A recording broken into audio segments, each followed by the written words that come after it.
কবিতাৰ শিৰোনাম কবিতা। কবি ৰাতুল দাস, নগাঁও। তুমি মোৰ দুহাতত গুজি দিবানে এটি কবিতা?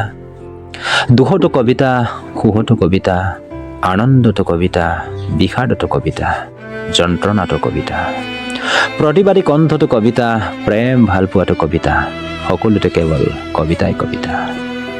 আকাশৰ বুকুতো কবিয়ে বিচাৰি পায় কবিতাৰ ঠিকনা, সেউজীয়াৰ মাজতো বিচাৰি পায় কবিতা। কোনোবা নাৰীৰ সৌন্দৰ্যতো কবিয়ে বিচাৰি পায় কবিতা, নদীৰ বুকুতো গাঠে শব্দৰ মালিতা, প্ৰকৃতিৰ বিনন্দীয়া ৰূপতো বিচাৰি পায় কবিতাৰ কাব্যিকতা, সকলোতে কেৱল কবিতাই কবিতা।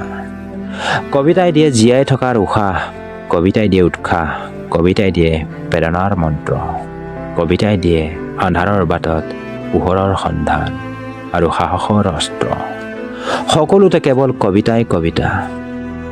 কবিতা হ'ল মনৰ আনন্দ, যৌৱনৰ প্ৰাচুৰ্য, জীৱনৰ জীয়াই থকাৰ নতুন অৰ্থ। সেয়ে তুমি মোৰ দুহাতত গুজি দিবানে এটি কবিতা?